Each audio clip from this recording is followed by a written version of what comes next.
The late afternoon sun cast long shadows across Meadowbrook Estates as I pulled my personal vehicle, a blue Ford Explorer, into my driveway.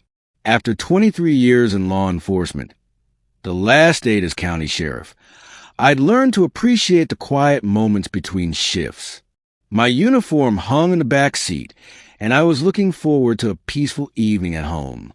I'd barely stepped out of my SUV when I heard the sharp click of heels on pavement.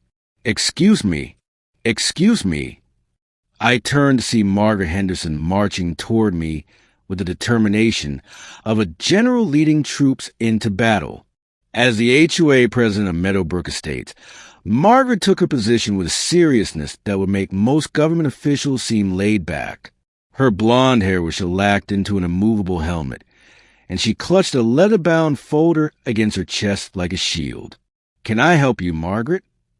I asked, keeping my tone neutral. We'd had our share of run-ins over the past year since I'd moved in, mostly about my grass being a quarter-inch too long, or my garbage cans visible from the street for an extra 30 minutes past collection time. "Yes, you certainly can," she said, her voice dripping with condescension. "I've been trying to reach you all week about your vehicle registration with the HOA. You failed to submit your updated vehicle information after purchasing this." She gestured dismissively at my Explorer. "This thing. Margaret, I bought this vehicle 3 weeks ago. I've been working double shifts covering for my deputy, who's out on medical leave. I'll get the paperwork to you this weekend." Her eyes narrowed. The HOA bylaws, Section 14, Paragraph 3, clearly state that all vehicle information must be submitted within 72 hours of acquisition. You're in violation. I took a deep breath, reminding myself that patience was a virtue. "I understand. Like I said, I'll handle it this weekend." "That's not good enough." She opened her folder and produced a laminated card attached to a lanyard. "As HOA president, I have master access to all community property, and according to our updated bylaws that passed last month, all vehicles register within the community." I stared at her. "I'm sorry, what?" "All vehicles must have HOA-compatible locks, so that in case of emergency, community leadership can access them." She held up what looked like a generic car key fob. "I'm going to need to verify that your vehicle is compliant." "Margaret, that's not happening. No one is accessing my personal vehicle." Her face flushed red. "The bylaws clearly state." "I don't care what the bylaws state. You're not touching my car." She drew herself up to her full height of maybe 5'3". "Then you leave me no choice. I'm issuing you a citation and a fine of $500 for noncompliance. You do what you need to do, Margaret." I turned toward my house, done with this conversation. "I'm not finished," she shrieked. I paused, my hand on my front door. Behind me, I heard her heels clicking rapidly toward my driveway. When I turned around, my jaw nearly hit the ground. Margaret was standing next to my Explorer, inserting her master key into the driver's side door. "Margaret, step away from my vehicle. Now!" She ignored me, jiggling the key with increasing frustration. This should work. It works on the Johnson's Toyota and the Peterson's Honda. Why isn't this? Because that's not how car locks work, and you need to step away from my vehicle immediately. The HOA has the right to verify compliance. She was practically wrestling with the door now, her face contorted with effort and rage. I pulled out my phone and started recording. "Margaret, for the last time, step away from my car." "I will not. I am the HOA president, and I have authority here." She abandoned the key approach and tried the door handle, yanking on it repeatedly. When that didn't work, she began pounding on the window. "Open! This door!" That's when I saw my neighbor, Tom Rodriguez, stepping out of his house with his phone already up, clearly recording the spectacle. 2 other neighbors had emerged as well, drawn by Margaret's shouting. "Margaret, You're attempting to unlawfully enter my vehicle. You need to stop. She whirled on me, her face purple with rage. Unlawful? I'll show you unlawful. You're in violation of community standards, and I'm calling the police. I really don't think you want to do that. Oh, I absolutely want to do that.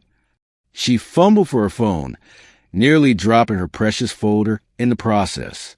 We'll see what the authorities have to say about your noncompliance and your refusal to cooperate with community leadership.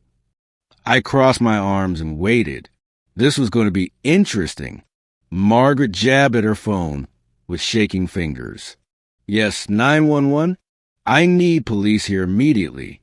I'm at 1547 Oakmont Drive in Meadowbrook Estates. There's a resident who is refusing to comply with HOA regulations and threatening me.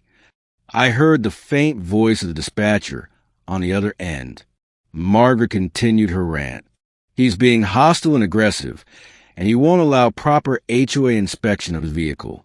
I have the right to access all vehicles in this community, and he's... What? Well, because the bylaws say, excuse me, this is an emergency. He could be hiding something in that vehicle. For all we know, it could be drugs or weapons or... The dispatcher must have said something sharp, because Margaret's mouth snapped shut for a moment. Fine. Yes, send someone immediately. She ended the call and pointed a finger at me. You're going to regret this. When the police arrive, they're going to side with me.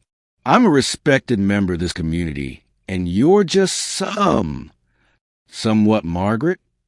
I asked calmly. She sputtered, seemingly unable to find words offensive enough to match her fury.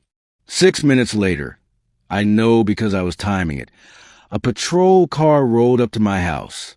Deputy Chin stepped out, one of my finest officers, and I watched his expression shift from professional alertness to barely concealed confusion when he saw me standing there. Sheriff? He said uncertainly. Margaret's head snapped toward me so fast, I worried about her neck. Sheriff? What do you mean, Sheriff? Good evening, Deputy Chun, I said pleasantly. We seem to have a situation here. Margaret's face cycled through several shades of red and white. You're the sheriff? Sheriff Rebecca Martinez, at your service. I believe you called 911 because I wouldn't let you break into my car with your fake master key. Deputy Chen's shoulders were shaking slightly as he struggled to maintain his composure. Ma'am, he addressed Margaret, did you attempt to enter the sheriff's vehicle without permission? I have HOA authority. The bylaws clearly state. Ma'am, HOA bylaws don't supersede actual law. Attempting to enter someone's vehicle without permission is attempted vehicle burglary. The leather folder slipped from Margaret's hands and hit the driveway with a slap. I want to show you something, Margaret, I said, walking to my Explorer. I opened the back door, which was unlocked since I just arrived home, and pulled out my uniform shirt with my sheriff's badge clearly visible. See this? This is what I do. I'm not just some resident. I'm the county sheriff. And you just called 911 to report me to myself? Essentially. Tom Rodriguez laughed from his yard.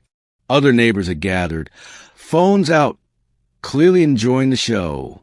Deputy Chun, I won't be pressing charges, I said, but I do want this documented.